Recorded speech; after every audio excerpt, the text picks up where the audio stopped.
ছাত্র শিবিরের সমর্থিত প্যানেল যেভাবে জয় হচ্ছে, এই জয়টা যদি জাতীয় নির্বাচনে অব্যাহত থাকে, বিএনপির স্বপ্নই থেকে যাবে সরকার গঠন করা নিয়ে। যকসু নির্বাচন, জগন্নাথ বিশ্ববিদ্যালয়েও ছাত্র শিবির সমর্থিত প্যানেলের ভূমিদশ বিজয়।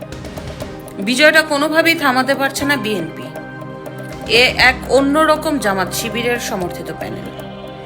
মানে এই যে তাদের ঢাকা বিশ্ববিদ্যালয় থেকে জয় শুরু হয়েছে, এরপরে চট্টগ্রাম বিশ্ববিদ্যালয়, এরপরে জাহাঙ্গীরনগর বিশ্ববিদ্যালয়, রাজশাহী বিশ্ববিদ্যালয়, এখন আবার সর্বশেষ জগন্নাথ বিশ্ববিদ্যালয়। সবাই ভেবেছিল যে তারেক জিয়া যদি আসে তাহলে হয়তোবা নির্বাচনের যে পরিস্থিতি, বিশেষ করে এই যে ছাত্র সংসদ নির্বাচনে ভার্সিটিগুলির মধ্যে, এটা পরিবর্তন হবে।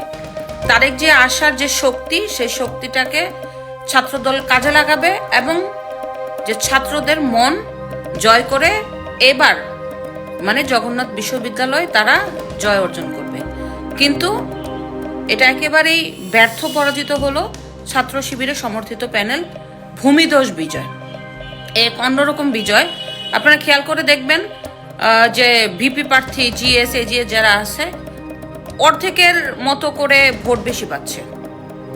এটা কিন্তু বাংলাদেশের ইতিহাসে কখনো হয় নাই যে এক লাগাতারে একটি দলের সমর্থিত প্যানেল এভাবে জয়ী হচ্ছে, যেখানে সবাই ধারণা করছে যে বিএনপি আগামীতে হবে, সরকার গঠন করবে।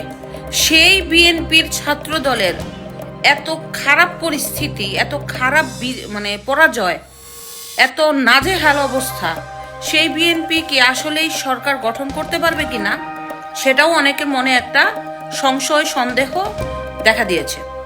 তো বিএনপির এত পরাজয়ের কারণ কি?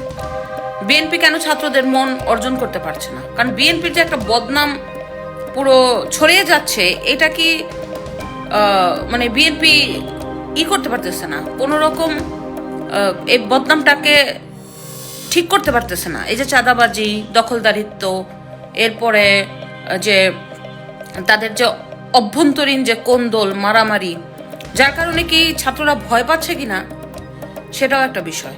এখন এই ছাত্র শিবিরের সমর্থিত প্যানেল যেভাবে জয় হচ্ছে, এই জয়টা যদি এই জাতীয় নির্বাচনে অব্যাহত থাকে, সেক্ষেত্রে বিএনপির স্বপ্নই থেকে যাবে আপনার সরকার গঠন করা নিয়ে।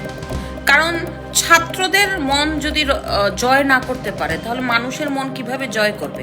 যদিও বিএনপি মনে করছে যে ছাত্র সংসদের নির্বাচনের কোনো প্রভাব পড়বে না আপনার জাতীয় নির্বাচনে, তবে আমি মনে করি প্রভাব পড়বে, অবশ্যই প্রভাব পড়বে।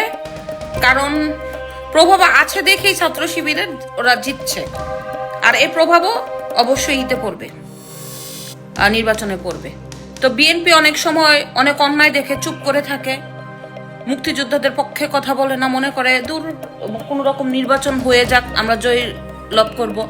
অনেক কিছু আছে যা বিএনপি দেখেও চোখ দুটো বন্ধ করে অন্যায়গুলি দেখতে থাকে, যার কারণে মানুষ মনে করে বিএনপি কেন চুপ। আবার বিএনপি বিভিন্ন টাদাবাজির যে কথা আছে সেটা তো রটে যাচ্ছেই। তো সব মিলিয়ে আস্তে আস্তে এই যে মানুষের পছন্দটা চেঞ্জ হয়ে যাচ্ছে, এটার জন্য বিএনপির একটা মানে সামনের দিকে একটা খারাপ পরিস্থিতি, একটা অশুভ সংকেত।